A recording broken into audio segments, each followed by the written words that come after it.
സഭയുടെ ഒരു മറിയഭാവം നമുക്ക് നഷ്ടപ്പെട്ടിരിക്കുന്നു. ആ മറിയഭാവം നഷ്ടപ്പെട്ടതിനെ കുറിച്ചാണ് ഞാൻ ഇത്രയും നേരം സംസാരിച്ചത്. മറിയം നമ്മുടെ ഭണ്ഡാരപ്പെട്ടികൾ നിറയ്ക്കാനുള്ള ഒരു ഉപാധിയല്ല. മറിയം നമ്മുടെ മെഴുകുതിരി കച്ചവടം വിപുലപ്പെടുത്താനുള്ള ഒരു ഉപാധിയല്ല. അമ്മ മറിയം കണ്ണുനീര് വിറ്റ് കാശാക്കാനുള്ള ഒരു ഉപാധിയല്ല. അതിൻ്റെ തൊട്ടടുത്ത വരിയാണ് എനിക്ക് ഏറ്റവും കൗതുകം തോന്നിയത്. ഇനി സാക്ഷാൽ മനുഷ്യപുത്രൻ വന്ന് ഇവർക്ക് രോഗസൗഖ്യം നൽകിയാലും നിത്യജീവൻ നൽകിയാലും അത് വേണ്ടെന്ന് പറഞ്ഞ് ഭിക്ഷ ചോദിക്കുന്നവരായിരിക്കും അവിടെ ഇരുന്നവരിൽ ഏറെ പേരും. സത്യത്തിൽ നമ്മൾ നമ്മുടെ പ്രാർത്ഥനകൾ കൊണ്ട് മാതാവിനെയും അവൻ്റെ മകനെയും ഒക്കെ എത്ര ചെറുതാക്കുന്നുണ്ടെന്നറിയാം. ശരിയാണ്, നമുക്ക് സങ്കടങ്ങളുണ്ട്, ഈ ലോകത്തിലെ പ്രതിസന്ധികളുണ്ട്, പ്രയാസങ്ങളുണ്ട്. അത് അതിജീവിക്കാൻ ഒരു തുണയാവാൻ, ഒരു കൂട്ടാവാൻ, ഒരു ബലമാകാനൊക്കെയാണ് മറിയത്തോട് നമ്മൾ പറയുന്നത്, മറിയത്തിൻ്റെ മകനോട് നമ്മൾ അപേക്ഷിക്കുന്നത്. അതൊരു വശത്ത് നടക്കട്ടെ. പക്ഷേ അതിന് മാത്രമല്ലല്ലോ അവരിത്രയൊക്കെ സഹിച്ചത്. അതിന് മാത്രമല്ലല്ലോ ആ മകൻ കുരിശിൽ കയറിയത്. അതിന് മാത്രമല്ലല്ലോ ആ മകൻ കുരിശിൽ കയറുന്നതിന് മുമ്പ് ഹീനരായ മനുഷ്യരുടെ ആരോപണങ്ങൾക്ക് വിധേയനായത്. ഭോജനപ്രിയനെന്ന്, മദ്യപനെന്ന്, സ്ത്രീകളുടെ കൂട്ടുകാരനെന്ന്, പൈത്യക്കാരൻ, കിറുക്കൻ എന്നിങ്ങനെയൊക്കെയുള്ള ഒരുപാട് വിശേഷണങ്ങൾ. പിന്നെ പ്രമാണിമാരും മഹാപുരോഹിതന്മാരുമൊക്കെ അവനെ പിശാച് പിടിച്ചവനാണ്, ദൈവദൂഷണം പറയുന്നവനാണ് എന്നിങ്ങനെയൊക്കെ കുറെ കൂടി കഠിനമായ ആരോപണങ്ങൾ വരെ ഉന്നയിച്ചത് ഇത്തരം ചില്ലറ ആവശ്യങ്ങൾക്ക് വേണ്ടി മാത്രമല്ലല്ലോ. അപ്പോസ്തലന്മാരുടെ നടപടി പുസ്തകം 1-ാം അധ്യായം 12 മുതൽ 14 വരെയുള്ള വാക്യങ്ങൾ. അവർ യെരുശലേമിന് സമീപത്ത് ഒരു ശബത ദിവസത്തെ വഴിദൂരമുള്ള ഒലിവുമല വിട്ട് യെരുശലേമിലേക്ക് മടങ്ങിപ്പോന്നു. അവിടെ എത്തിയപ്പോൾ അവർ പാർത്ത മാളികമുറിയിൽ കയറിപ്പോയി. പത്രോസ്, യോഹന്നാൻ, യാക്കോബ്, അന്ത്രയോസ്, പീലിപ്പോസ്, തോമസ്, ബർത്തലോമായി, മത്തായി, അൽഫായുടെ മകനായ യാക്കോബ്, ഇരീവുകാരനായ ശീമോൻ, യാക്കോബിൻ്റെ മകനായ യൂദ, ഇവരെല്ലാവരും സ്ത്രീകളോടും യേശുവിൻ്റെ അമ്മയായ മറിയയോടും അവൻ്റെ സഹോദരങ്ങളോടും കൂടെ ഒരുമനപ്പെട്ട് പ്രാർത്ഥന കഴിച്ചു പോന്നു.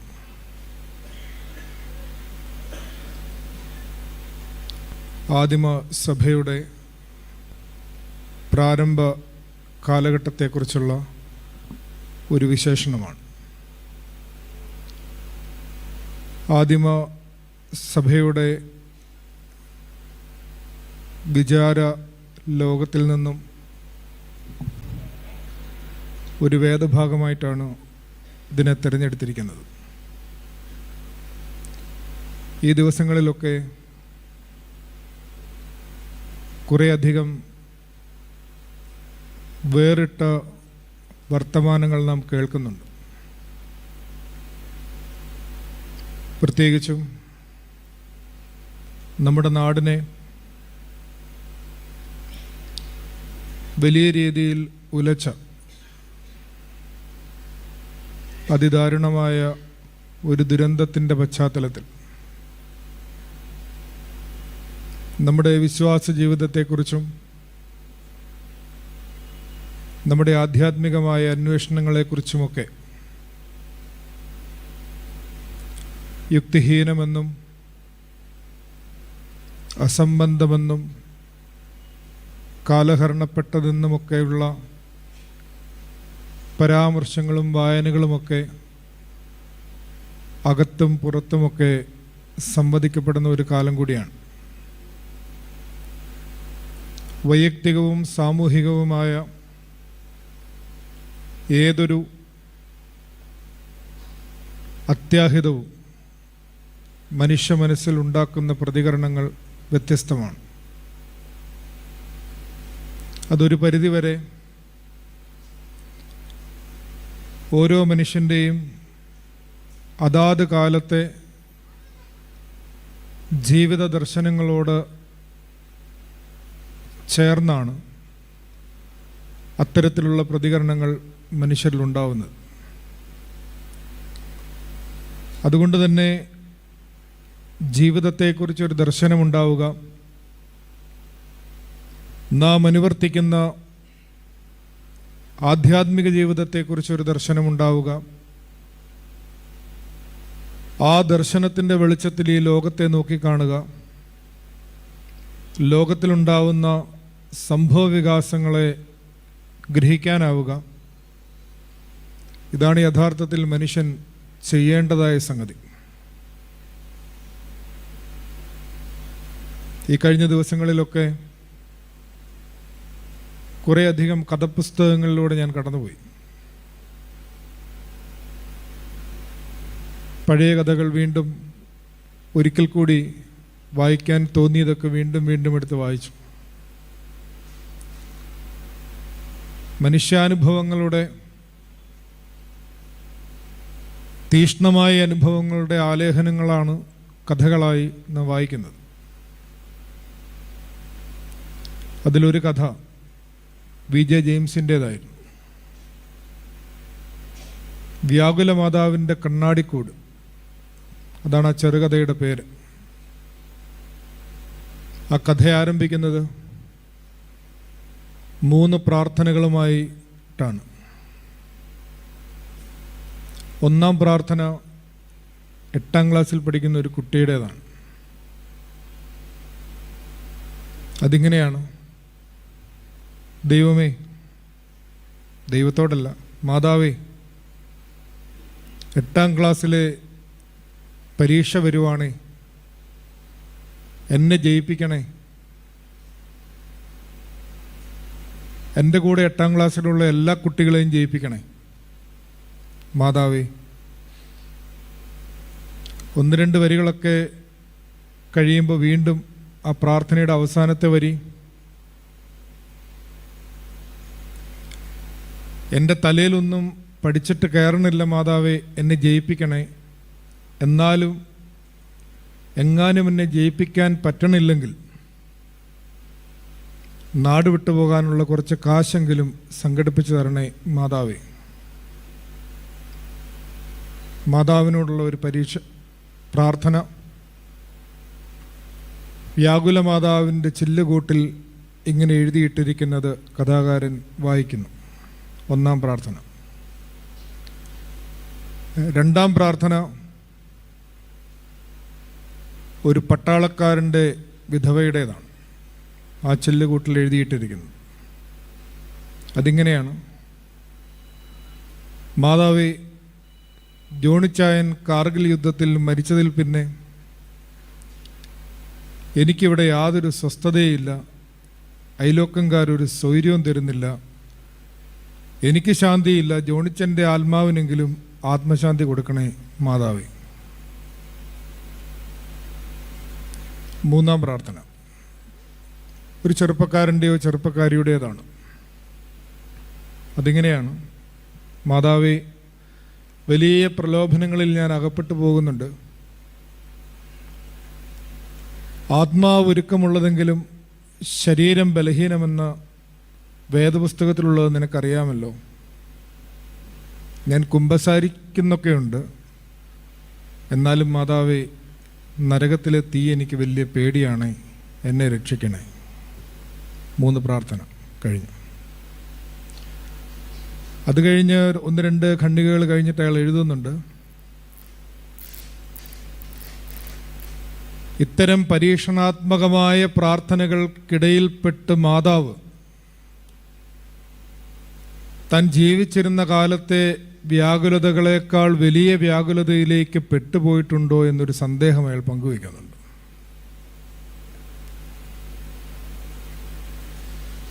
അപ്പോൾ കുറേ നേരം അയാൾ അവിടെ ഇങ്ങനെ കാത്തു നിൽക്കുകയാണ്. ഇനി ആരെങ്കിലും ആ ചെല്ലിലൊരു പ്രാർത്ഥന എഴുതുമായിരിക്കും. അങ്ങനെ പ്രാർത്ഥന എഴുതുന്ന ഒരു മനുഷ്യനെ ഒന്ന് കണ്ടാൽ കൊള്ളാം. അയാളിങ്ങനെ അവിടെ കാത്തു നിൽക്കുന്നു, പക്ഷെ ആരും വന്ന് പ്രാർത്ഥന എഴുതുന്നില്ല. ആളുകൾ വന്ന് മെഴുകുതിരി കത്തിച്ച് മടങ്ങുന്നുണ്ട്, ആരും ആ ചെല്ലുകൂട്ടിൽ താഴേക്കൊരു പ്രാർത്ഥന എഴുതുന്നില്ല. അപ്പം അയാൾക്ക് തോന്നി,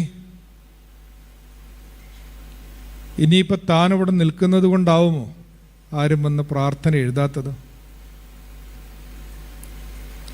അയാൾ തൻ്റെ മകൻ്റെ കൈ പിടിച്ച് ആ സ്ഥലത്ത് നിന്ന്, ആ പള്ളിക്കുള്ളിൽ നിന്ന് അയാളിങ്ങനെ പുറത്തേക്ക് ഇറങ്ങി. പള്ളി മതിലിന് വെള്ളിയിലേക്ക് ഇറങ്ങിയപ്പോൾ കഥയിലിങ്ങനെ എഴുതുന്നത്, ബൈബിളിലേതുപോലെ തന്നെ മുടന്തരും അംഗഹീനരും ബധിരരും കുരുടരും ജന്മനാ അന്ധരായവരും ഒക്കെ അയാളെ വന്ന് പൊതിയുകയാണ്. അയാൾ തന്നെ പറയുകയാണ്, ക്രിസ്തുവിനെ പോലെ സൗഖ്യം കൊടുക്കാൻ എനിക്ക് ശേഷിയില്ലാഞ്ഞതുകൊണ്ട് ഞാൻ പള്ളിയിലേക്ക് തന്നെ തിരിച്ചു കയറി. അതിൻ്റെ തൊട്ടടുത്ത വരിയാണ് എനിക്ക് ഏറ്റവും കൗതുകം തോന്നിയത്. ഇനി സാക്ഷാൽ മനുഷ്യപുത്രൻ വന്ന് ഇവർക്ക് രോഗസൗഖ്യം നൽകിയാലും നിത്യജീവൻ നൽകിയാലും അത് വേണ്ടെന്ന് പറഞ്ഞ് ഭിക്ഷ ചോദിക്കുന്നവരായിരിക്കും അവിടെ ഇരുന്നവരിൽ ഏറെ പേരും. സത്യത്തിൽ നമ്മൾ നമ്മുടെ പ്രാർത്ഥനകൾ കൊണ്ട് മാതാവിനെയും അവൻ്റെ മകനെയും ഒക്കെ എത്ര ചെറുതാക്കുന്നുണ്ടെന്നറിയാമോ? ശരിയാണ്, നമുക്ക് സങ്കടങ്ങളുണ്ട്, ഈ ലോകത്തിലെ പ്രതിസന്ധികളുണ്ട്, പ്രയാസങ്ങളുണ്ട്. അത് അതിജീവിക്കാൻ ഒരു തുണയാവാൻ, ഒരു കൂട്ടാവാൻ, ഒരു ബലമാകാനൊക്കെയാണ് മറിയത്തോട് നമ്മൾ പറയുന്നത്, മറിയത്തിൻ്റെ മകനോട് നമ്മൾ അപേക്ഷിക്കുന്നത്. അതൊരു വശത്ത് നടക്കട്ടെ, പക്ഷേ അതിന് മാത്രമല്ലല്ലോ അവരിത്രയൊക്കെ സഹിച്ചത്. അതിന് മാത്രമല്ലല്ലോ ആ മകൻ കുരിശിൽ കയറിയത്. അതിന് മാത്രമല്ലല്ലോ ആ മകൻ കുരിശിൽ കയറുന്നതിന് മുമ്പ് ഹീനരായ മനുഷ്യരുടെ ആരോപണങ്ങൾക്ക് വിധേയനായത്. ഭോജനപ്രിയനെന്ന്, മദ്യപനെന്ന്, സ്ത്രീകളുടെ കൂട്ടുകാരനെന്ന്, പൈത്യക്കാരൻ, കിറുക്കൻ എന്നിങ്ങനെയൊക്കെയുള്ള ഒരുപാട് വിശേഷണങ്ങൾ.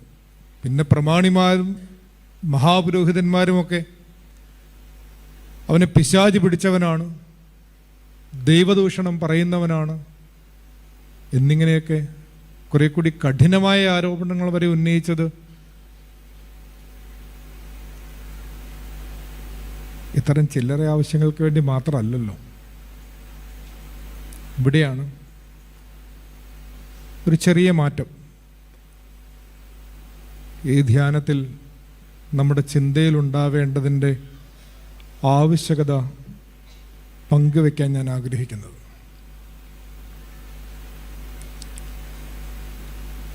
കുറെ കൂടി ഗൗരവതരമായി സാരവത്തായ ചില ആവശ്യങ്ങൾക്ക് വേണ്ടി നമുക്ക് അമ്മയെ ഒന്ന് സമീപിച്ചാലോ? കാരണം അമ്മയുടെ പ്രാധാന്യം അത്രമേൽ വലുതാണ്. പ്രഭാഷണം ആരംഭിച്ചപ്പോൾ നമ്മൾ പറയുകയുണ്ടായി, ആദിമസഭയുടെ വിചാരലോകത്തിൽ നിന്ന് നമ്മുടെ വിചാരലോകം എത്രമാത്രം ഈ 2000-ൽ പരം വർഷങ്ങൾ കൊണ്ട് വ്യത്യസ്തപ്പെട്ടു എന്നുള്ളതിൻ്റെ ഒരന്വേഷണമായി തന്നെ കന്യകമറിയത്തിൻ്റെ സ്ഥാനത്തെ മാത്രം മുൻനിർത്തി ഈ നിമിഷങ്ങളിൽ നമുക്കൊന്ന് ധ്യാനിച്ചു നോക്കാം. നമ്മുടെ പ്രാർത്ഥനകൾ ഉപേക്ഷിക്കേണ്ട, നമ്മുടെ അപേക്ഷകൾ മാറ്റിവെക്കേണ്ട, എന്നാൽ അതിനപ്പുറത്തേക്ക് ഒരു ചെറിയ സഞ്ചാരം നമുക്ക് സാധ്യമാണ്, അല്ലെങ്കിൽ അത് സാധ്യമാണ് എന്ന് നമുക്ക് നമ്മോട് തന്നെ ഒരു ഓർമ്മപ്പെടുത്തൽ നടത്താനെങ്കിലും ഈ ഒരു ധ്യാന സമയം നമ്മളെ സഹായിക്കണം. നമ്മൾ വായിച്ച ആ വേദഭാഗത്ത് യേശുതമ്പുരാൻ്റെ സ്വർഗാരോഹണത്തിന് ശേഷം അവരിങ്ങനെ ഒലിവ് മല വിട്ട് യെരുശലേമിലേക്ക് മടങ്ങിപ്പോരുന്നതായിട്ടാണ് പറയുന്നത്. ആ അവർ എന്നുള്ളത് ആരൊക്കെയാണെന്ന് കൃത്യമായി പറയുന്നുണ്ട്. യേശുവിൻ്റെ ശിഷ്യന്മാർ, അപ്പോസ്തലന്മാരുണ്ട് അവിടെ. പിന്നെ സ്ത്രീകളായി, അവൻ്റെ സഖികളായി അവൻ്റെ കൂടെ നടന്ന ആളുകളുണ്ട്. ഏറ്റവും ഒടുവിൽ പറയും, last but not the least, യേശുവിൻ്റെ അമ്മ മറിയയോട്. ഇതിങ്ങനെ പറയാൻ കാരണം 6-ാം നൂറ്റാണ്ടിൽ വിരചിതമായ ഒരു സവിശേഷമായ സുവിശേഷ ആഖ്യാനമുണ്ട്. ബ്രൈഡ് ഓഫ് ലൈറ്റ് എന്നൊരു പുസ്തകം സെബാസ്റ്റ്യൻ ബ്രൂക്കിൻ്റേതാണ്. അത് അദ്ദേഹം ആരംഭിക്കുന്നത് തന്നെ ആദിമ ക്രൈസ്തവ സഭയുടെ അല്ലെങ്കിൽ വിശ്വാസ ജീവിത സംബന്ധിയായി ക്രൈസ്തവ ലോകത്തിന് ആധാരമായി നിലനിൽക്കുന്ന 3 ഉറവിടങ്ങളെക്കുറിച്ച് പറഞ്ഞാണ്. The Latin West, the Greek East, also the Syriac Orient. ഇത് കേൾക്കുമ്പോൾ തന്നെ നമുക്കറിയാം ഏതൊക്കെ ധാരകളാണെന്നുള്ളത്. ലാറ്റിൻ വെസ്റ്റ് എന്നാൽ കാത്തലിക് വിശ്വാസ ധാരയുടെ ഒരു ഉറവിടമാണ്. ഗ്രീക്ക് ഈസ്റ്റ് എന്നാൽ ബിസൈൻറ്റൈൻ ഓർത്തഡോക്സിയുടെ ഒരു വിശ്വാസ ധാരയുടെ തുടക്കമാണ്. സിറിയക് ഓറിയൻ്റൽ വിശ്വാസങ്ങളുടെ, ഓർത്തഡോക്സ് സഭകളുടെ വിശ്വാസധാരയുടെ ഒരു വലിയ പ്രവാഹമാണത്. ഇതിൽ സുറിയാനി വിശ്വാസധാരയ്ക്കകത്ത് മറിയമിനുള്ള സ്ഥാനം, ക്രിസ്തുവിൻ്റെ മനുഷ്യരക്ഷാകര പദ്ധതിയുടെ അല്ലെങ്കിൽ രക്ഷാപദ്ധതിയുടെ മർമ്മപ്രധാനമായ സ്ഥാനം അലങ്കരിക്കുന്നവളായിട്ടാണ് അമ്മ മറിയത്തെ ഈ ഒരു വിചാരധാരയിൽ പറയുന്നത്. അതിങ്ങനെ അദ്ദേഹം പറഞ്ഞു വരുന്ന സമയത്ത് ഒരു ചെറിയ പരാമർശം നടത്തുന്നത് റാബുള്ള ഗോസ്പെൽസ് എന്ന് പറയുന്ന ഒന്നിനെ കുറിച്ചാണ്. അതാണ് ഞാൻ പറഞ്ഞത്, സവിശേഷമായ ഒരു സുവിശേഷ ആഖ്യാനം. അതൊരു ഇല്ലുസ്ട്രേറ്റഡ് ഗോസ്പലാണ്. ഇങ്ങനെ ചിത്രങ്ങൾ കൊണ്ട് സുവിശേഷം രചിച്ചിരിക്കുന്നത്. AD 586 അതിൻ്റെ ഡേറ്റ് പരാമർശിക്കുന്നത്. ഞാൻ അദ്ദേഹത്തിൻ്റെ തന്നെ വാക്കുകളിൽ, സെബാസ്റ്റ്യൻ ബ്രൂക്കിൻ്റെ തന്നെ വാക്കുകൾ വായിക്കാം. In the illustrated Syriac Gospel manuscript dated AD 586, known as the Rabulla Gospels, there are 2 famous pictures, one of the Ascension, the other of Pentecost. സ്വർഗാരോഹണത്തിൻ്റെ ഒരു ചിത്രവും പെന്തിക്കോസ്തിയുടെ ഒരു ചിത്രവും അതിൽ വളരെ പ്രധാനപ്പെട്ടതാണ്. In both the central figure is the Virgin Mary. That she was present on both these occasions was taken as implicit in the words of Acts 1:14.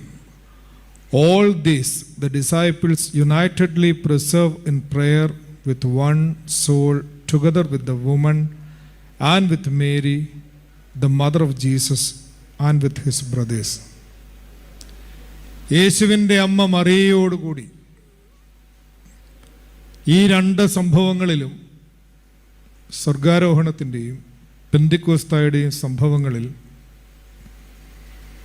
ശിഷ്യന്മാർ ഒരുമനപ്പെട്ട് പ്രാർത്ഥിച്ചിരുന്നുവെന്ന് നമ്മളിപ്പോൾ വായിച്ചതുപോലെ എക്സ്പ്ലിസിറ്റായിട്ടല്ല, വളരെ പരോക്ഷമായി, ഇംപ്ലിസിറ്റ് എന്ന വാക്കാണ് ഇവിടെ ഉപയോഗിച്ചിരിക്കുന്നത്, നമുക്ക് വായിച്ചെടുക്കാവുന്നതാണ്. അമ്മ മറിയത്തിൻ്റെ ആദിമ സഭാ ജീവിതത്തിലെ പ്രാധാന്യത്തെക്കുറിച്ചാണ് ഇവിടെ വളരെ ഗൗരവതരമായി നാം ധ്യാനിക്കേണ്ട വിഷയം.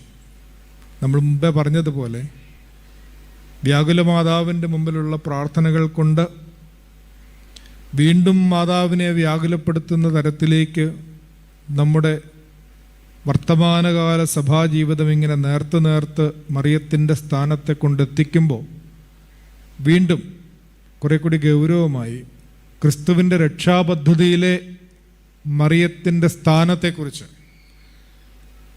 അതെന്താണ് ഒരു മനുഷ്യൻ്റെ സാധ്യതയാവുന്നത് എന്നുള്ളതിനെക്കുറിച്ചാണ് നമ്മൾ അന്വേഷിക്കുന്നത്. കന്യക മറിയാമിനെ വിശേഷിപ്പിക്കുന്നത് തന്നെ the mother of new humanity എന്നാണ്. പുതിയ മാനവികതയുടെ അമ്മ എന്നാണ്. ഇതാണ് പുതിയ മാനവികതയുടെ പ്രത്യേകത. പഴയ മാനവികത എന്താണ്? നിങ്ങൾ പഴയ മനുഷ്യനെ ഉരിഞ്ഞു കളഞ്ഞ് പുതിയ മനുഷ്യനെ ധരിച്ചുകൊള്ളുവീനെന്നാണ് നമ്മൾ വായിക്കുന്നത്. അത് വളരെ പ്രധാനപ്പെട്ട ഒരു വാക്കാണ്. എന്താണ് ഈ ധരിക്കുക എന്ന് പറഞ്ഞാൽ? നമ്മൾ സാധാരണ എന്താ ധരിക്കുക? വസ്ത്രം ധരിക്കും അല്ലേ? ശരിക്കും അത് തന്നെയാണ്. ഈ ധരിക്കുന്നതിൻ്റെ പേരാണ് ധാരണ. എറ്റിമോളജി നോക്കിയാൽ ധാരണ എന്ന വാക്കിൻ്റെ നിരുക്തം ധരിക്കുക എന്നുള്ളതാണ്. എന്താണോ ഒരാൾ ധരിച്ചിരിക്കുന്നത്. നമ്മളിപ്പോൾ നമ്മളുടെ തുബ്ദേൻ പ്രാർത്ഥനകളിലൊക്കെ നമ്മൾ കേട്ടിട്ടുണ്ട്, ദൈവത്തെ ധരിച്ചവരായ ഞങ്ങളുടെ പിതാക്കന്മാരും. എന്താ അതിൻ്റെ അർത്ഥം? ദൈവത്തെ ധരിച്ചവരായ ഞങ്ങളുടെ പിതാക്കന്മാരും. ദൈവത്തെ ധരിക്കാം, വേണ ദൈവത്തെ തെറ്റിദ്ധരിക്കാം. ദൈവത്തെക്കുറിച്ചുള്ള ധാരണ ഉണ്ടായിരുന്ന പിതാക്കന്മാർ, അല്ലെങ്കിൽ ദൈവത്തെ ഉടുത്ത പിതാക്കന്മാർ എന്ന് പറഞ്ഞാൽ എന്താ അതിൻ്റെ അർത്ഥം? അവിടെയാണ് അമ്മ മറിയത്തിൻ്റെ പ്രസക്തി ഈ ധാരണ അല്ലെങ്കിൽ ധരിക്കുക എന്നുള്ള വാക്കുമായി വളരെ അടുത്ത് നിൽക്കുന്നത്. The idea of Christ's humanity as a garment which he put on from Mary at the incarnation. സുറിയാനി സഭാ പാരമ്പര്യത്തിൽ വളരെ വ്യക്തമായി പറയുന്നുണ്ട്, അമ്മ മറിയത്തിൽ നിന്ന് അവൻ ശരീരം ധരിച്ചതിനെക്കുറിച്ച്. അവൻ്റെ മനുഷ്യാവതാരത്തിൽ മറിയത്തിൻ്റെ പ്രാധാന്യം, ക്രിസ്തു ധരിച്ച ശരീരം അത് മറിയത്തിൽ നിന്നുള്ള ശരീരമാണ് അല്ലേ? ആയമ്മ കഴിച്ചതല്ലേ യേശുവിൻ്റെ ശരീരമാവുന്നത്. അപ്പോൾ ആ ശരീരത്തിൻ്റെ വേദശാസ്ത്രപരമായ മാനത്തെക്കുറിച്ച് സുറിയാനി സഭാപിതാക്കന്മാർ ഒരുപാട് സദൃശ്യങ്ങളിലൂടെ അതിനെ വിശേഷിപ്പിക്കുന്നുണ്ട്. അനുസരണത്തിൻ്റെ വസ്ത്രമാണ്. മറിയം ദൈവത്തോട് നടത്തിയ ഉഭയസമ്മതത്തിൻ്റെ വസ്ത്രമാണ്. ആ പുതുമനുഷ്യൻ്റെ ശരീരമാണ്. പരിശുദ്ധ മാമോദീസായിലൂടെ ടു പുട്ട് ഓൺ ക്രൈസ്റ്റ്, ക്രിസ്തുവിനെ ധരിക്കുക എന്ന് നമ്മളോട് പറയുമ്പോൾ ആ പുതുമനുഷ്യൻ്റെ ശരീരമാണ് നമ്മൾ ധരിക്കുന്നത്.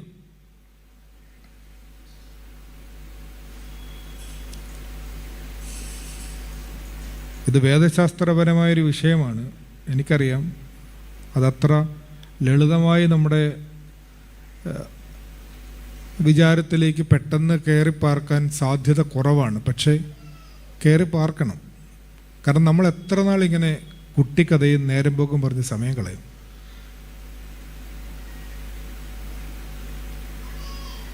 നമ്മുടെ ജീവിതത്തിലുണ്ടാവുന്ന, ആദ്യമേ പറഞ്ഞല്ലോ, വ്യക്തിപരങ്ങളായ സാമൂഹികങ്ങളായ വലിയ സംഘർഷങ്ങൾ, നമ്മുടെ വിശ്വാസത്തെ ഉലയ്ക്കുന്നതിൻ്റെ കാരണം തന്നെ നമ്മുടെ ആഴക്കുറവാണ്. നാം എന്തിൽ വിശ്വസിക്കുന്നു, ആരിൽ വിശ്വസിക്കുന്നു എന്നുള്ളതിനെക്കുറിച്ചുള്ള ധാരണക്കുറവാണ്. നാം എന്തിനു മാമോദീസ ഏറ്റിരിക്കുന്നു? നാം എന്തിന് വിശുദ്ധ കുർബാന അനുഭവം നടത്തുന്നു? നാം എന്തിന് നോമ്പാചരിക്കുന്നു? നാം എന്തിന് അനുദപിക്കുന്നു?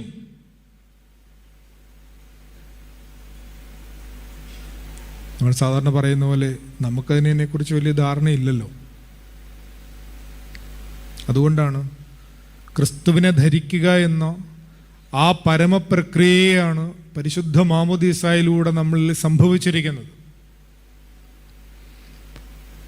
അതിൽ മറിയത്തിൻ്റെ സ്ഥാനം എത്രമാത്രമുണ്ട്, ആ ക്രിസ്തു ശരീരത്തിൽ മറിയത്തിൻ്റെ റോൾ എന്തുമാത്രമുണ്ട് എന്നുള്ളതാണ് ആദിമസഭ അമ്മ മറിയത്തിന് കൊടുത്ത പ്രാധാന്യം എത്രമാത്രം വലുതാണ് എന്ന് വീണ്ടും ചിന്തിക്കാൻ നമ്മളെ പ്രേരിപ്പിക്കുന്നത്. കാരണം ഈ വസ്ത്രമാണ് അവസാനത്തെ യുഗാന്ത്യ വിരുന്നിൽ നമ്മളോട് ചോദിക്കുന്നത്. അത് യേശു ഒരു കഥയായിട്ട് നമുക്ക് പറഞ്ഞു തന്നിട്ടുണ്ട്. സ്നേഹിത, നിന്റെ കല്യാണ വസ്ത്രം എവിടെ? ഈ വസ്ത്രം എന്ന് പറയുന്ന ഇമേജറി പല പ്രഭാഷണങ്ങളിൽ നമ്മൾ കേട്ടിട്ടുണ്ട്. ഈ വസ്ത്രം എന്ന് പറയുന്ന ആ ഒരു സദൃശ്യമാണ് നമ്മുടെ സഭാവിശ്വാസ പാരമ്പര്യങ്ങളിൽ അടിസ്ഥാനപരമായി നമ്മളെക്കുറിച്ച് തന്നെയുള്ള ധാരണ രൂപപ്പെടുത്തുന്നതിൽ നമ്മളെ സഹായിക്കുന്ന ഒരു ഘടകം. എന്തുകൊണ്ടെന്നാൽ നമ്മളുടെ ജീവിതം ആരംഭിക്കുമ്പോൾ മുതൽ രക്ഷാകര പദ്ധതിയിലേക്ക് നമ്മൾ പങ്കാളിയാവുന്ന അതിൻ്റെ തുടക്കമായ മാമോദീസ മുതൽ ഒടുവിലെ ന്യായവിധി വരെ ഈ വസ്ത്രം നമ്മളോടൊപ്പമുണ്ട്. അതുകൊണ്ടാണ് അതിൽ കറ പുരളുമ്പോൾ, അതിൽ കീറലുണ്ടാകുമ്പോൾ അനുദപിക്കണമെന്ന് പറയുന്നത്. കുംഭസാരത്തിൻ്റെ പ്രാധാന്യം അവിടെയാണ്. സത്യ അനുതാപത്തിൻ്റെ പ്രാധാന്യം അവിടെയാണ്. സ്നേഹിത, നിന്റെ കല്യാണ വസ്ത്രം എവിടെ? നമ്മൾ പാടുമല്ലോ, അങ്കിയണിഞ്ഞെതിരേൽപ്പാനായി രക്ഷകനെ നിൻ ഗാത്രത്തെ ഭക്ഷിച്ചുമെന്ന് പറഞ്ഞ് മരണമടഞ്ഞവർക്ക് വേണ്ടി പ്രാർത്ഥിക്കുമ്പോൾ അതിൻ്റെ അവസാനം പറയും അങ്കി അണിഞ്ഞെതിരേൽപ്പാനായി. ആ അങ്കിയെക്കുറിച്ചാണ് ഇവിടെ സംസാരിക്കുന്നത്. ദ ഗാർമെന്റ് ഓഫ് ഗ്ലോറി, തേജസ്സിൻ്റെ വസ്ത്രം. ഇത് ദൈവ സംസർഗത്തിൻ്റെ അടയാളമാണ്. ഏദനിൽ ആദം നഷ്ടപ്പെടുത്തിയ വസ്ത്രം, അതാണ് രണ്ടാം ആദാമായ ക്രിസ്തു തിരികെ നൽകുന്നത്. ഈ ഒരു സദൃശ്യം ഒന്നാം ആദാമും രണ്ടാം ആദാമും അതുപോലെ തന്നെ ഒന്നാം ഹവ്വായും രണ്ടാം ഹവ്വായും. ഒന്നാം ഹവ്വായുടെ അനുസരണക്കേട് രണ്ടാം ഹവ്വ തിരുത്തുന്നു, മറിയം. അതാദ്യം പരാമർശിക്കുന്നത് ജസ്റ്റിൻ മാർട്ടിയർ എന്ന് പറയുന്ന ഒരു പിതാവാണ്. പിന്നീട് ഈ സുറിയാനി പാരമ്പര്യത്തിൽ അതിങ്ങനെ എഫ്രേമും സെറൂഗിലെ യാക്കോബും ഒക്കെ ആവർത്തിച്ച് പറയുന്ന ഒരു ഉപമയാണ്. എന്താണെന്നറിയുമോ? നിങ്ങൾ കേട്ടിട്ടുണ്ടാവും, സെറൂഗിലെ യാക്കോബിൻ്റെ ഒരു സുന്ദരൻ കവിതയുണ്ട്. ആദ്യ മാതാവായ ഹവ്വായുടെ ചെവിയിൽ കൂടിയാണ് പാമ്പ് പിശാചിൻ്റെ വചനം വിതച്ചത്. രണ്ടാം ഹവ്വായായ മറിയത്തിൻ്റെ ചെവിയിൽ കൂടിയാണ് ഗബ്രിയേൽ ദൈവത്തിൻ്റെ വചനം വിതച്ചത്.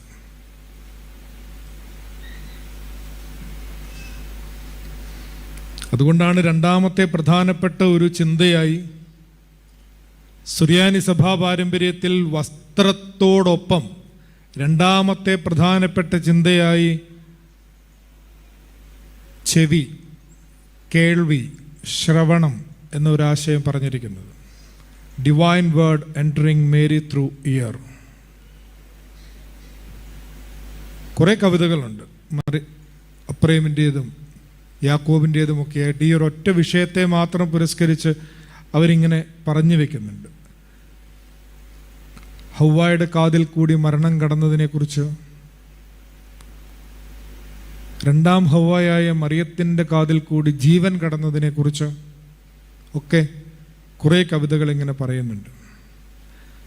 ഞാൻ ഇത്രയും പറയാൻ ശ്രമിച്ചത്, മറിയത്തിൻ്റെ പ്രാധാന്യം നമ്മുടെ വർത്തമാനകാല ജീവിതത്തിൽ, നമ്മുടെ ജീവിതത്തിൻ്റെ രക്ഷാകര പദ്ധതിയിൽ എത്രമാത്രം വലുതാണ്.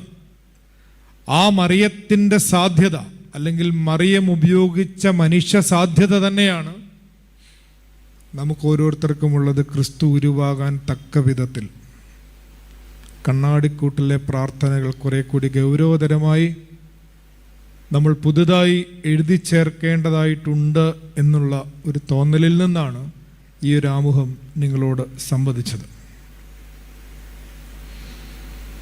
മറിയത്തെക്കുറിച്ച് ഒരുപാട് ഉപമകൾ നമ്മൾ കേട്ടിട്ടുണ്ട്. ആമുഖ പ്രഭാഷണത്തിൽ അച്ഛനിങ്ങനെ ഓർമ്മിപ്പിച്ചു, ക്രിസ്തുവിനോടുള്ള ബന്ധത്തിലാണ് മറിയത്തെ മനസ്സിലാക്കേണ്ടതെന്ന്. അക്ഷരാർത്ഥത്തിൽ ശരിയാണ്. മറിയത്തിന് ഒറ്റയ്ക്കൊരു എൻറ്റിറ്റി ഓർത്തഡോക്സ് സഭാ പാരമ്പര്യത്തിൽ നൽകിയിട്ടില്ല, ചിത്രങ്ങളിൽ പോലുമില്ല. ക്രിസ്തുവിനോടുള്ള ബന്ധത്തിലാണ് മറിയത്തിൻ്റെ എല്ലാ ചിത്രങ്ങളും. അത് അനൻസിയേഷൻ മുതൽ, വചനിപ്പ് മുതൽ ഏറ്റവും ഒടുവിൽ ചിത്രങ്ങൾ വരെ, ക്രിസ്തുവിൻ്റെ ഉത്ഥാനം, നമ്മൾ മുമ്പേ പറഞ്ഞതുപോലെ സ്വർഗാരോഹണത്തിൻ്റേതും ഒക്കെ ചിത്രങ്ങളിൽ ഉൾപ്പെടെ ക്രിസ്തുവിനോട് ചേർന്നാണ് കാണപ്പെടുന്നത്. അപ്പോൾ ക്രിസ്തുവിനോടുള്ള ബന്ധത്തിൽ എങ്ങനെയാണ് മറിയത്തെ അടയാളപ്പെടുത്തേണ്ടത് എന്നുള്ള അന്വേഷണത്തിലാണ് സഭാപിതാക്കന്മാർ ഒരുപാട് ഉപമകൾ, നമ്മൾ ഈ മധ്യസ്ഥ പ്രാർത്ഥനയിലൊക്കെ അത് ചൊല്ലി ചൊല്ലി നമുക്ക് കാണാപ്പാടമായ സംഗതികളാണ്. ചിലത് ഞാനൊന്ന് വായിക്കാം, കാരണം ഇത് അദ്ദേഹത്തിൻ്റെ എഴുത്തുകളിൽ ഒന്ന് രണ്ടെണ്ണം പുതിയതായി തന്നെ ഞാനും കേട്ടതാണ്. ശ്രദ്ധയിൽപ്പെട്ടത് സത്യത്തിൽ ഇപ്പോഴാണ്. ഒന്ന്, ഒരു രാജാവിൻ്റെ കൊട്ടാരം. She is a palace for the king. രാജാവിനുള്ള ഒരു കൊട്ടാരമായി അവൾ ഒരുക്കപ്പെട്ടിരുന്നു, നമുക്കറിയാവുന്നതാണ്. രണ്ടാമത്, സാക്ഷ്യത്തിൻ്റെ പെട്ടകം അല്ലെങ്കിൽ ദൈവമന്ദിരം. ആ സാധ്യതയെക്കുറിച്ച് അപ്പോസ്തലൻ പിന്നീട് നമ്മളോട് പറയുന്നുണ്ട്. നിങ്ങൾ ദൈവത്തിൻ്റെ മന്ദിരമാണ്, ദൈവത്തിൻ്റെ ആത്മാവ് നിങ്ങളിൽ വസിക്കുന്നുവെന്ന് നിങ്ങൾ അറിയുന്നില്ലേ. ഈ ഓരോ ഉപമ പറയുമ്പോഴും നമ്മുടെ ജീവിതത്തിൻ്റെ കൂടെ സാധ്യതയാണ് ഇതെന്നൊന്ന് ഓർത്തിരിക്കാം. സാക്ഷ്യപ്പെട്ടകമെന്ന് പറയുമ്പോൾ അതിനകത്ത് എന്തൊക്കെയുണ്ടെന്ന് നമുക്കറിയാം. ആ നിയമം സൂക്ഷിക്കുന്ന സ്ഥലം ശരിക്കും നമ്മുടെ ഉള്ള അത്തരത്തിലാണെങ്കിൽ സാക്ഷ്യപ്പെട്ടകമാകാനുള്ള ഒരു സാധ്യതയാണ് അവിടെ തുറന്നു കിട്ടുക. ദൈവത്തോടുള്ള ഉടമ്പടി സൂക്ഷിക്കുന്ന ഒരു സ്ഥലമാവുകയാണെങ്കിൽ. മറ്റൊന്ന്, ബേണിംഗ് ബുഷ്. അത് പലപ്പോഴും നമ്മൾ അങ്ങനെയൊക്കെ തന്നെയാണല്ലേ, എരിയാതെ എരിയുന്ന മുൾമരം. അങ്ങനെയാണല്ലോ നമ്മളിങ്ങനെ ഇത്തരം ഇടങ്ങളിൽ വരുന്നതും കണ്ണുനീരോടെ പ്രാർത്ഥിക്കുന്നതുമൊക്കെ. പക്ഷെ ഒന്ന് ഓർക്കണം, എരിയാതെ എരിയുമ്പോഴും അവിടെ ദൈവമുണ്ട്. ദൈവമുണ്ട് കൂട്ടായിട്ട്. വേറെ ആരുമില്ല, തനിച്ചാണ്, മലമുകളിലാണ്.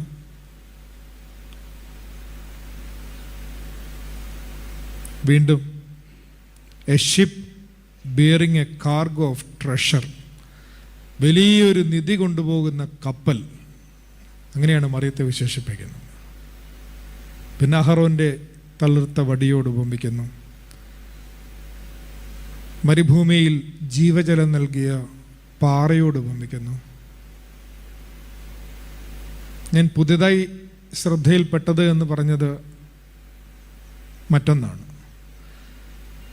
Mary compared to the tree in whose branches the ram that saved Isaac we quote. ഉൽപ്പത്തി പുസ്തകം 22-ാം അധ്യായത്തിൽ അബ്രഹാം ഇസഹാക്കിനെ ബലി കഴിക്കാൻ കൊണ്ടുപോയതിനെ കുറിച്ച് പറയുന്നുണ്ടല്ലോ. അപ്പോൾ ഈ വിറക് കെട്ടുമൊക്കെ ആയിട്ടാണല്ലോ ഇത് മുകളിലേക്ക് കൊണ്ടുപോകുന്നത്. അബ്രഹാമും ഇസഹാക്കും അവിടെ ചെല്ലുന്നു. അപ്പോൾ വിറക് ചുമന്നിട്ട് ഇസഹാക്ക് പോകുന്നു. അബ്രഹാം വാളുയർത്തുമ്പോൾ കുറുങ്കാട്ടിൽ ഒരു ആട്ടിൻകുട്ടി, അല്ലേ, അങ്ങനെ പറയാം. ഒരു മരത്തിൻ്റെ ചുവട്ടിലിങ്ങനെ അത് മറിയമായിരുന്നു. നമ്മുടെ ആരാധനാ ഗീതങ്ങളിൽ അത്ര അത് പോപ്പുലർ അല്ല. അതിൻ്റെ വിശദീകരണം ഉൽപ്പത്തി പുസ്തകത്തെക്കുറിച്ച് മാർ അപ്രയം എഴുതിയിരിക്കുന്ന വ്യാഖ്യാനത്തിലാണ് പരാമർശിക്കുന്നത്.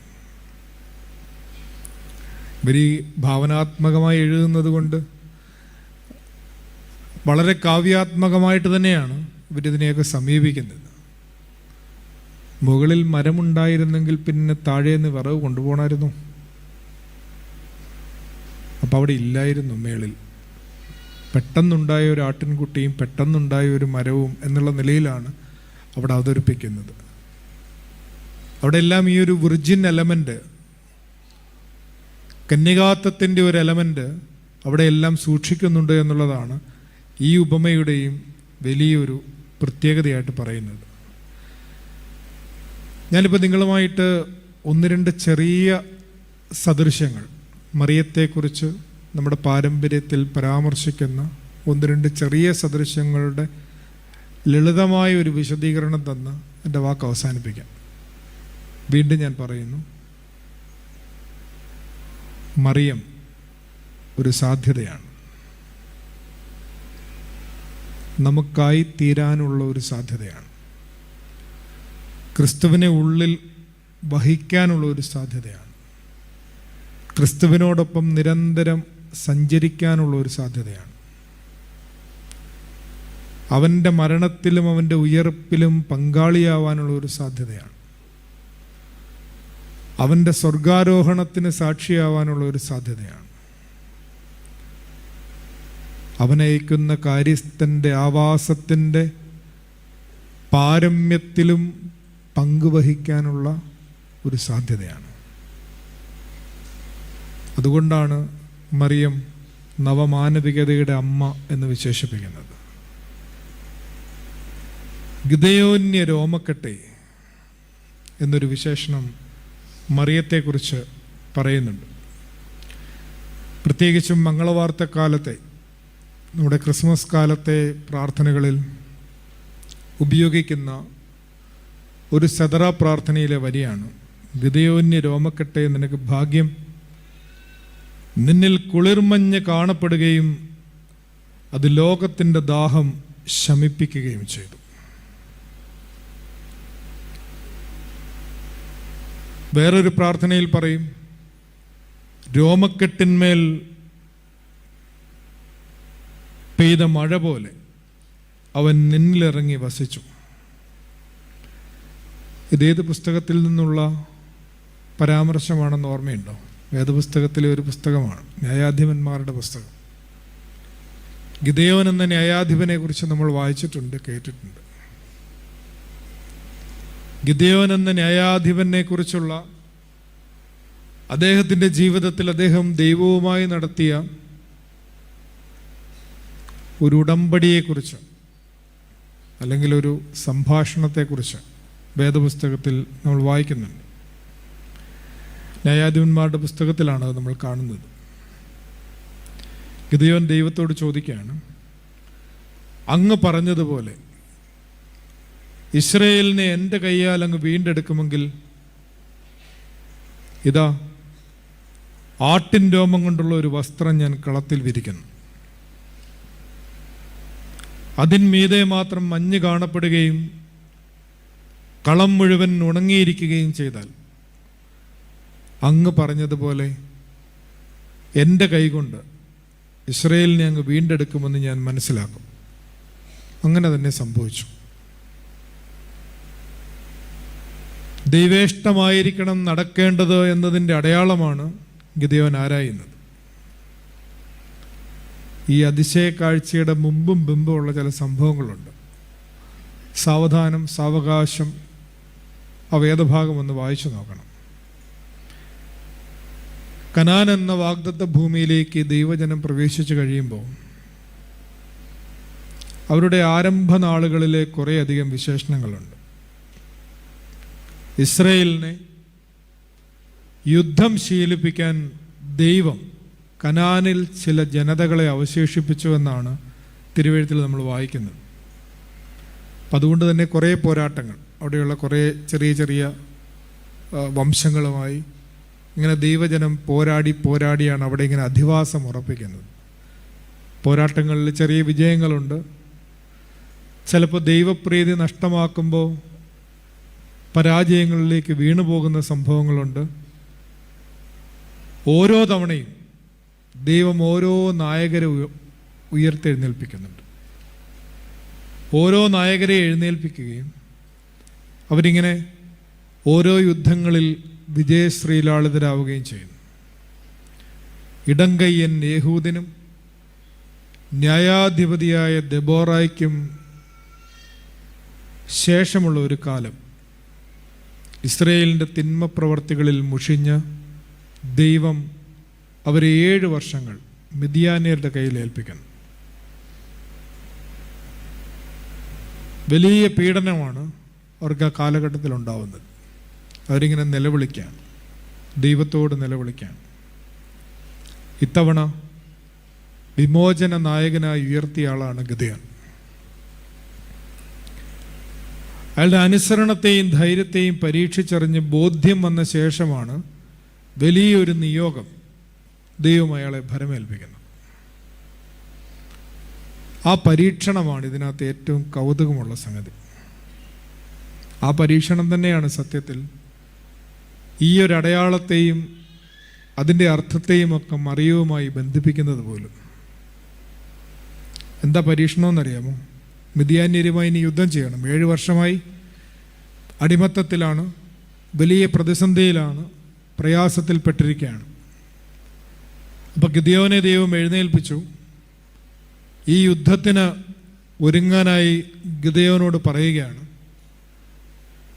അപ്പോൾ ഗിദെയോൻ ഈ യുദ്ധത്തിന് വേണ്ടി ഒരു വലിയ സന്നാഹത്തെ രൂപപ്പെടുത്തുകയാണ്. കാരണം മിദ്യാന്യർ അതിശക്തരാണ്. അവരോടുള്ള യുദ്ധം ജയിക്കണമെങ്കിൽ നല്ല ഒരുക്കം വേണം. ഏകദേശം ഒരു 32,000 യോദ്ധാക്കളുടെ സംഘം ഗിദെയോൻ സംഘടിപ്പിച്ചു. എല്ലാ ഗോത്രങ്ങളിൽ നിന്നുമൊക്കെയായി ആളുകളെയൊക്കെ കൂട്ടിവരുത്തി 32,000 പേരുണ്ട്. ദൈവം ഈ വലിയ സൈന്യത്തെ 2 പ്രാവശ്യം ഷോർട്ട് ലിസ്റ്റ് ചെയ്യുന്നുണ്ട്. നിങ്ങളതൊന്ന് വായിച്ചു നോക്കിയാൽ മനസ്സിലാവും. വെള്ളം കുടിക്കുന്ന രീതി കൊണ്ട് ദൈവം കുറേ അധികം ആളുകളെ തിരിച്ചു വിട്ടോളാൻ പറയുന്നുണ്ട്. പുഴയോരത്തേക്ക് പോയി വെള്ളം കുടിക്കുക, അതിൽ മുട്ടുകുത്തി വെള്ളം കുടിക്കുന്നവർ, നിലത്തോട് പറ്റിച്ചേർന്ന് വെള്ളം കുടിക്കുന്നവർ. അവസാനം ഇങ്ങനെ ഷോർട്ട് ലിസ്റ്റ് ചെയ്ത് വന്നപ്പോഴേക്കും ഒരു 300 പേരേ ഉള്ളൂ. 32,000 പേരിൽ തുടങ്ങിയതാണ് 300 പേരായി തെരഞ്ഞെടുക്കപ്പെട്ട സൈന്യം. അതിൻ്റെ കാരണം ദൈവം അവനോട് പറയുന്നത് എന്താണെന്നറിയുമോ? നിങ്ങളുടെ സംഖ്യ അധികമായതിനാൽ മിദ്യാൻകാരെ ഞാൻ നിങ്ങളുടെ കയ്യിൽ ഏൽപ്പിക്കുന്നില്ല. സ്വന്തം കൈകൊണ്ട് തന്നെ രക്ഷ പ്രാപിച്ചുവെന്ന് ഇസ്രായേൽ എൻ്റെ നേരെ നോക്കി വമ്പ് പറഞ്ഞേക്കാം. സത്യത്തിൽ നമ്മുടെ എല്ലാ മംഗത്തരങ്ങൾക്കുള്ള ഒരു താക്കീതാണിത്. നമ്മൾ പാടും, എൻ്റെ ബുദ്ധിയും എൻ്റെ ശക്തിയും എല്ലാം സർവവും യേശുനാഥൻ തന്നതാണ്, സമർപ്പണം. സത്യത്തിൽ നമ്മൾ നെഞ്ച് തകർന്ന് നിലവിളിക്കുന്നത് ഈ ഭൂമിയിൽ ഒന്നും നമ്മളെ സഹായിക്കാതെ വരുന്ന സമയത്ത് മാത്രമാണ്. അത്രയും അൺകണ്ടീഷണലായി നമ്മൾ ദൈവസന്നിധിയിലേക്ക് നമ്മളെ തന്നെ എറിഞ്ഞു കൊടുക്കുന്നത് ഈ ഭൂമിയിൽ ഒന്നും നമ്മളെ സഹായിക്കില്ല എന്ന് നമുക്ക് ഉറപ്പ് വരുന്ന സമയത്ത് മാത്രമേ ഉള്ളൂ. അതുവരെ നമ്മൾ ഏത് കച്ചിത്തുരുമ്പിലും പിടിക്കും. ദൈവം പിന്നെ സൈഡിൽ കൂടെ നമ്മുടെ കൂടെ നിൽക്കുന്നു എന്ന് മാത്രമേ ഉള്ളൂ. നമ്മളോട് കരുണയുള്ളതുകൊണ്ട്. നമ്മൾ ഉപേക്ഷിച്ചാലും നമ്മൾ ഉപേക്ഷിക്കാത്തവനായതുകൊണ്ട് ദൈവം നമ്മുടെ കൂടെ നിൽക്കുന്നു എന്ന് മാത്രമേ ഉള്ളൂ.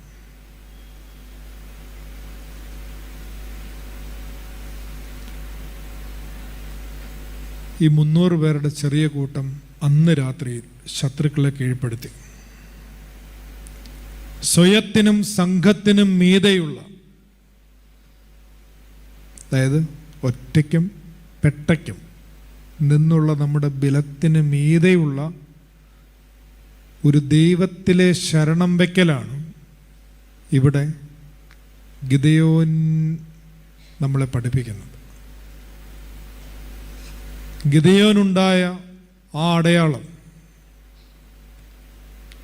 നസറേത്തിലെ ആ പെൺകുട്ടിയുടെ സമർപ്പണം പോലെ അത്രയും നിസ്സഹായായ ഒരു പെൺകുട്ടി ഒരു വലിയ വിമോചനത്തിന് കാരണക്കാരിയായി തീരുന്നു എന്നുള്ളത് നമ്മളെ ഓർമ്മിപ്പിക്കുന്ന തരത്തിലാണ്. ഗിദെയോന്യ രോമക്കെട്ടിൻ്റെ കഥ ഓർക്കുമ്പോഴെല്ലാം നമ്മുടെ സ്വയാശ്രയത്തിൻ്റെ നിരർത്ഥകത നാം അറിയുന്നത്. ഇനി വേറൊരു ഉപമയുണ്ട് മറിയത്തെക്കുറിച്ച് പറയുന്നത്. യെഹെസ്കേൽ കണ്ട ജഡീകരഥമേ. അതുകൂടി പറയുമ്പോൾ നമ്മുടെ സമയം ഏകദേശം അവസാനിക്കുകയാണ്. ആദ്യത്തേത് നമ്മുടെ മനസ്സിലുണ്ടാവേണ്ട തോന്നൽ ഏത് നിസ്സഹായതയുടെ ഇടയിലും ഏത് ബലഹീനതയുടെ ഇടയിലും ദൈവത്തിന് പ്രവർത്തിക്കാം. അവിടെ മാത്രമേ ദൈവം പ്രവർത്തിക്കുകയുള്ളൂ. മെട്രോപൊളിറ്റൻ ആൻ്റണി ബ്ലൂം പറയുന്നത് പോലെ നമ്മൾ ഈ കൊച്ചുനാളിലൊക്കെ അക്ഷരം എഴുതുന്ന സമയത്ത് ആശാൻ നമ്മുടെ കൈ ഇങ്ങനെ മുറുക്കെ പിടിച്ചു. അദ്ദേഹത്തിൻ്റെ കൈക്കുള്ളിലാണ് നമ്മുടെ കൈ. എഴുതിക്കും. എഴുതുന്ന സമയത്ത് ഈ കുഞ്ഞിൻ്റെ കൈ ബലം പിടിക്കുകയാണെങ്കിൽ ഇതുവഴി പോവും. ഒന്നാമതേ നേരെ ചൊവ്വേ എഴുതാൻ തന്നെ പാടാണ്. ഒത്തിരി വളവുള്ള ഒരു അക്ഷരമാണത്.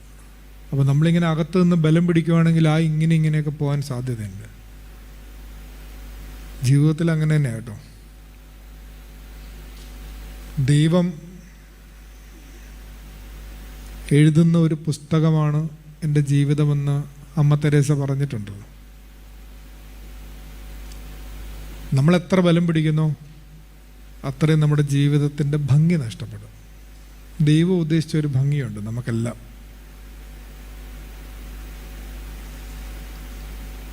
മറിയം ഇത്രയും പൂർണ്ണമായിട്ടും വിട്ടുകൊടുത്തുകൊണ്ടാണ് അത്രയും ഭംഗി അവളുടെ ഓർമ്മയ്ക്കുള്ളത്. അത്രയും സൗന്ദര്യം, അത്രയും സൗരഭ്യം മറിയത്തിൻ്റെ ഓർമ്മയ്ക്ക് ഇങ്ങനെ കാലാതിവർത്തിയായി നിലനിൽക്കുന്നത്. ഒളിമങ്ങാതെ അതിങ്ങനെ കാലം ചെല്ലുന്തോറും പഴകുന്തോറും വീര്യം കൂടുന്നത് പോലെ അതിൻ്റെ ശക്തി വർദ്ധിക്കുന്നതിൻ്റെ കാരണം ഈ ഒരു നിരുപാധികമായ വിട്ടുകൊടുക്കലാണ്. ഗിദെയോന്യ രോമക്കെട്ട് എന്നൊക്കെ വിശേഷിപ്പിക്കുമ്പോൾ ആ ദൈവം ഷോർട്ട് ലിസ്റ്റ് ചെയ്തതൊക്കെ നമ്മുടെ മനസ്സിൽ വരണം. 32,000 പേര് കൊണ്ട് ജയിക്കാമെന്ന് വിചാരിച്ച ഗിദെയോനോടാണ് ഈ 300 പേരെ കൊണ്ട് എൻ്റെ കരുണയാൽ നിനക്ക് ജയിക്കാൻ പറ്റുമെന്ന് പഠിപ്പിക്കുന്നത്. ആ കൃപയുടെ നിറവാണ് നമുക്ക് വേണ്ടത്. ആ കൃപയുടെ നിറവ് എപ്പോൾ നമ്മെ സ്പർശിക്കുന്നു, അപ്പോൾ ആ കണ്ണാടിക്കൂട്ടിലെ പ്രാർത്ഥനകൾക്കപ്പുറത്തേക്ക് നമ്മളറിയാതെ നമ്മളൊന്ന് എത്തിച്ചേരും. നമ്മുടെ ഭൗമികമായ താല്പര്യങ്ങൾക്കപ്പുറത്തേക്ക്, ഈ അപേക്ഷകൾക്കും അപ്പുറത്തേക്ക് ദൈവമേ, നിത്യജീവനെക്കുറിച്ചുള്ള ഒരു ദാഹം.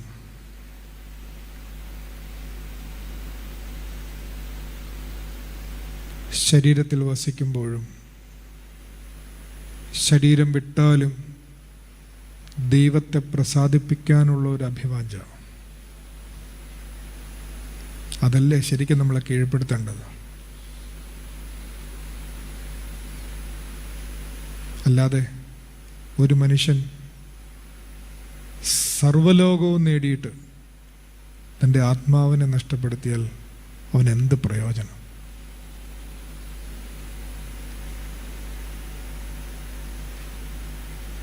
മറിയവും അവൻ്റെ മകനും അവളുടെ മകനും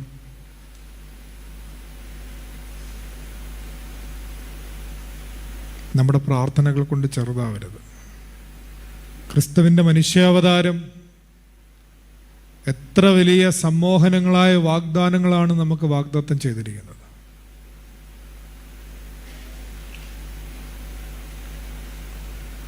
രണ്ടാമത്തെ ഉദാഹരണം എസെക്കിയേൽ കണ്ട ജഡീകരഥം എന്നുള്ളതാണ്. ഈ രഥബിംബം എന്ന് പറയുന്നത് എല്ലാ പുരാതന പാരമ്പര്യങ്ങളിലും പലയാവർത്തി സംവദിക്കപ്പെട്ടിട്ടുള്ളതാണ്. രഥം പ്രത്യേകിച്ചും ഭഗവത്ഗീതയിൽ പരാമർശിക്കുന്ന രഥബിംബം വളരെ പ്രശസ്തമായ ഒന്നാണ്. ആത്മാവെന്ന യാത്രക്കാരൻ ശരീരമെന്ന രഥത്തിൽ സഞ്ചരിക്കുന്നു.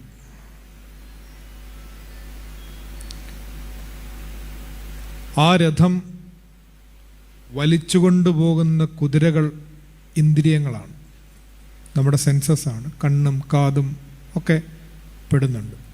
അതിൻ്റെ പുറകെയാണല്ലോ നമ്മൾ സഞ്ചരിക്കുന്നത്. നമ്മൾ കാണുന്നതിൻ്റെ, കേൾക്കുന്നതിൻ്റെ, രുചിക്കുന്നതിൻ്റെ, മണക്കുന്നതിൻ്റെ ഒക്കെ പുറകെയാണല്ലോ മനുഷ്യൻ സഞ്ചരിക്കുന്നത്. അതുകൊണ്ടാണ് ഇന്ദ്രിയങ്ങൾ കുതിരകളെന്ന് വിശേഷിപ്പിക്കുക. ആ കുതിരകളെ നിയന്ത്രിക്കുന്ന ഒരു കടിഞ്ഞാണുണ്ട്, ചരടുണ്ട്. ആ കടിഞ്ഞാണാണ് മനസ്സ്. ആ കടിഞ്ഞാൺ ഇങ്ങേയറ്റത്ത് ആരെങ്കിലും പിടിക്കുന്നില്ല എങ്കിൽ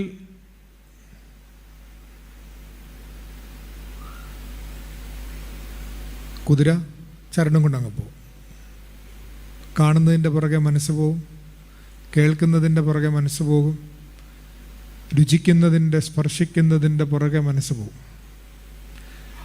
അതിങ്ങനെ ആ മനസ്സെന്ന് പറയുന്ന കടിഞ്ഞാൺ മുറുകെ പിടിക്കുന്ന ആളാണ് ബുദ്ധി, വിവേകം. അയാളാണ് സാരഥി.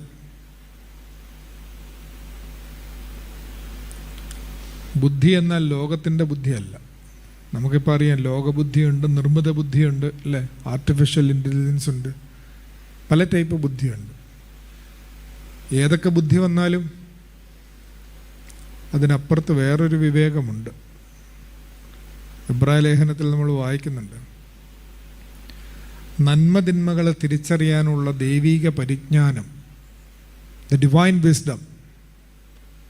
അതാണ് യഥാർത്ഥത്തിൽ ആത്യന്തികമായ ആത്മവിദ്യ. നന്മ ഏതാണ്, തിന്മ ഏതാണ്, നിത്യമേതാണ്, അനിത്യമേതാണെന്ന് തിരിച്ചറിയാനുള്ള വിവേകം.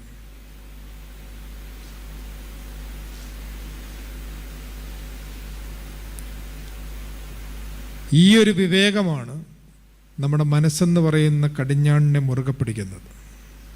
അപ്പോഴാണ് ഇന്ദ്രിയങ്ങൾ നമ്മൾ ഉദ്ദേശിക്കുന്ന സ്ഥലത്തേക്ക് സഞ്ചരിക്കുന്നത്. തഴക്കം വന്ന ഇന്ദ്രിയങ്ങളുള്ളവരായി പ്രായം തികഞ്ഞവർക്ക് മാത്രമാണ് നന്മതിന്മകളെ തിരിച്ചറിയാനുള്ള ദൈവിക പരിജ്ഞാനം ലഭിക്കുകയുള്ളൂ എന്ന് എബ്രായ ലേഖനം 5-ാം അധ്യായത്തിൽ പറയുന്നുണ്ട്. തഴക്കം വന്ന ഇന്ദ്രിയങ്ങൾ ഏത് റൂട്ടിൽ കൂടി, ഏത് പാതയിൽ കൂടി ഇന്ദ്രിയങ്ങളെ സഞ്ചരിപ്പിക്കണമെന്ന് നിരന്തരമായി ഒരേ പാതയിലൂടെ സഞ്ചരിച്ചാലല്ലേ തഴക്കം വരുള്ളൂ, തഴമ്പ് വരുള്ളൂ. ആ നിരന്തരമായ സഞ്ചാരപാതയാണ് നമ്മുടെ ആരാധനാ ജീവിതം. അതുകൊണ്ടാണ് നിഷ്ഠയിൽ നിന്നെ പെറ്റ കൃത്യമായ അനുഷ്ഠാനബദ്ധമായ ഒരു ജീവിതത്തിൽ ദൈവത്തെ പ്രസവിക്കാൻ ഉളവായവൾ മറിയം. നമ്മുടെ ആരാധനാ ജീവിതം ആത്യന്തികമായി നമ്മളെ കൊണ്ടെത്തിക്കുന്നത് ഈ ഒരു നിഷ്ഠാബദ്ധമായ ജീവിതത്തിലൂടെ നമുക്ക് കരഗതമാവുന്ന ഒരാത്മവിവേകത്തിലേക്കാണ്. ഇനി വേറൊരു രഥബിംബമുണ്ട്, ഈ ഇന്ദ്രിയങ്ങളുമായി ബന്ധപ്പെട്ട് തന്നെയാണ്. രാമായണത്തിലാണത്. അതും വളരെ കൗതുകമുള്ളൊരു സംഗതിയാണ്. ഇങ്ങനെ രാമൻ്റെ പത്നിയാണല്ലോ സീത. രാമൻ എന്നാൽ എല്ലാവരിലും രമിക്കുന്നവൻ എന്നൊക്കെ ഒരു അർത്ഥം കൊടുത്തിട്ടുണ്ട്. ആത്മാവിന് തുല്യമായ ഒരു അർത്ഥം ആചാര്യന്മാർ ആ തത്വവിചാരത്തിൽ കൊടുക്കാറുണ്ട്. അപ്പോൾ ഈ ആത്മാവിൻ്റെ സഹജഭാവമാണ് ശാന്തി. സീതയുടെ പര്യായമാണ് ശാന്തി ആ വാക്ക്. ഈ ആത്മാവിൻ്റെ ശാന്തി നഷ്ടപ്പെടുന്നത് എപ്പോഴാണ്? രാവണൻ തട്ടിക്കൊണ്ടു പോകുമ്പോഴാണ്. 10 തലയുള്ളവനാണ് രാവണൻ.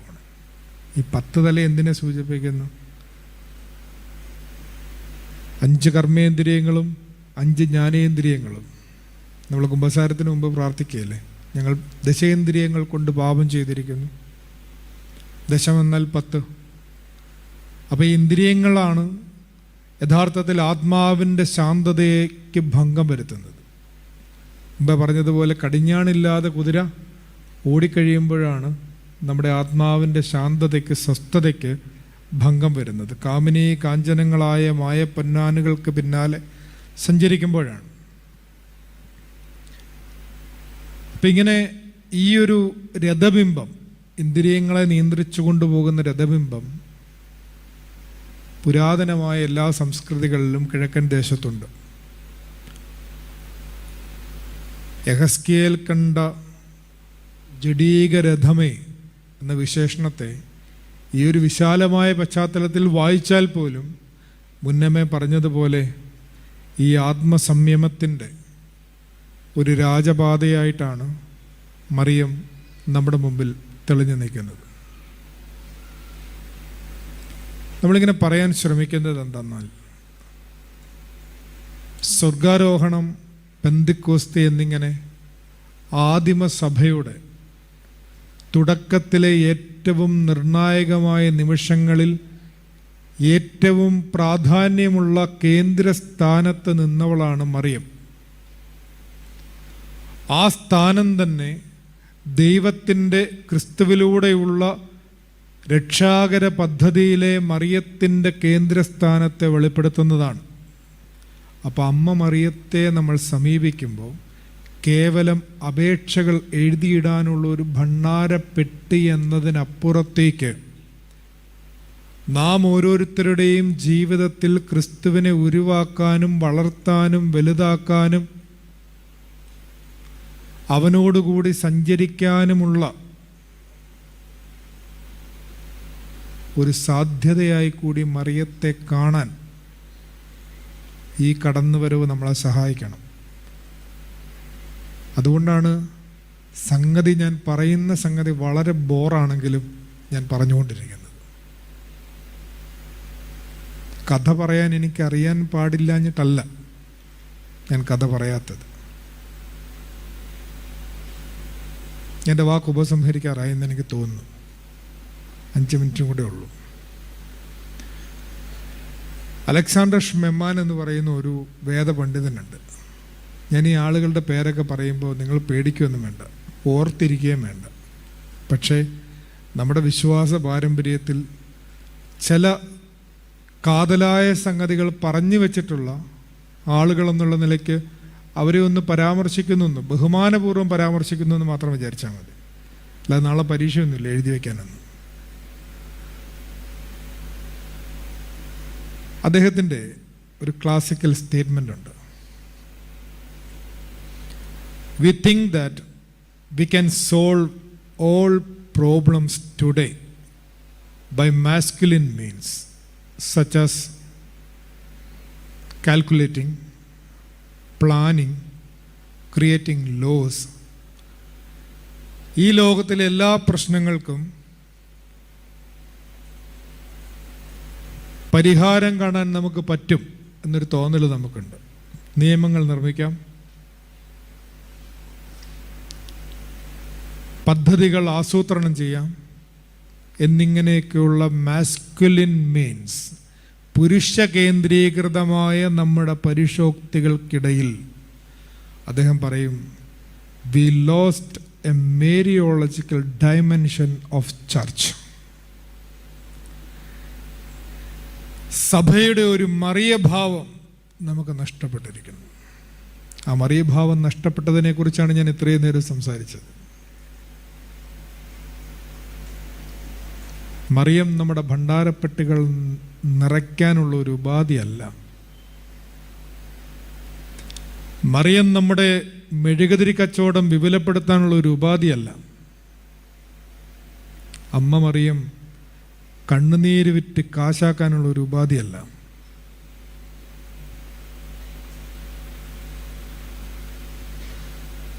ആത്യന്തികമായി സഭയുടെ ഭാവം തന്നെ മറിയത്തിൻ്റെ ഭാവമാണ്. അവൾ ഒരേ സമയം കന്യകയും മണവാട്ടിയും അമ്മയുമാണ്. സഭയുടെ 3 വിശേഷണങ്ങളാണത്. ഒരേ സമയം കന്യകയും മണവാട്ടിയും അമ്മയും. സദാനേരം ദൈവത്തിൻ്റെ സാന്നിധ്യം കൊതിച്ചവൾ. അതല്ലേ സഭ? എല്ലാ നിമിഷങ്ങളിലും ദൈവത്തോട് വിശ്വസ്തത പുലർത്തിയ മണവാട്ടി, ദൈവത്തെ ഉള്ളിൽ വഹിച്ച, നിഷ്ഠാബദ്ധമായ ഒരു ജീവിതം കൊണ്ട് ദൈവത്തെ ഉള്ളിൽ വഹിച്ച അമ്മ. ഇതാണ് സഭ. നാം ഓരോരുത്തരും ഇത് തന്നെ ആവണം എന്നാണ് പറയുക. സഭയുടെ ദൃശ്യമായ ഘടകങ്ങളിൽ നമുക്ക് കണ്ടുപിടിക്കാം സ്ഥാപനങ്ങൾ, സംഘടനകൾ, കാനൂനുകൾ, നിയമങ്ങൾ, വ്യവസ്ഥകൾ, ഭരണഘടനകൾ. ഇതൊക്കെ സഭയുടെ ദൃശ്യമായ നിലനിൽപ്പും സഭയുടെ ദൃശ്യമായ ഭാവങ്ങളുമാണ്. എന്നാൽ സഭയുടെ അദൃശ്യമായ തലത്തിലോ അത് ദൈവത്തെങ്കിലേക്കുള്ള ഒരു തീർത്ഥാടനമാണ്. അത് ദൈവത്തോടുള്ള ഉടമ്പടിയുടെ അടയാളമാണ്. അതിനിയും ഈ ഭൂമിയിൽ അവശേഷിക്കുന്ന ദൈവത്തിൻ്റെ പ്രതീക്ഷയാണ്. അത് യോഗാത്മകമായ ഒരു സംഗമത്തിലേക്കുള്ള ഉപനയനമാണ്. ക്രിസ്തുവിലേക്കുള്ള ഒരു മിസ്റ്റിക്കൽ യൂണിയന് വേണ്ടിയുള്ള ഒരു താവളമാണ്. ഇത് സഭയുടെ അദൃശ്യതലമാണ്. ആ അദൃശ്യതലത്തിൽ മറിയഭാവം തിങ്ങി നിൽക്കുന്നുണ്ട് എന്നുള്ളത് നമ്മൾ മറക്കരുത്. എൻ്റെ വാക്ക് ഉപസംഹരിക്കുകയാണ്. മറിയത്തിന് നമ്മുടെ സഭാജീവിതത്തിലുള്ള പ്രാധാന്യം അത് ആദിമസഭയിൽ എങ്ങനെയായിരുന്നു, അതിന്നും എന്നും അങ്ങനെ തന്നെ ആയിരിക്കുമെന്നുള്ള ഒരു ഉറപ്പാണ് ഈ ധ്യാനം നമ്മളിൽ അവശേഷിപ്പിക്കേണ്ടത് എന്നുള്ള പ്രാർത്ഥനയോടുകൂടി എൻ്റെ വാക്കുകളെ ഞാൻ ഉപസംഹരിക്കുന്നു. നിങ്ങളേവരുടെയും നല്ല ശ്രദ്ധയ്ക്ക് ഹൃദയപൂർവമായ നന്ദി.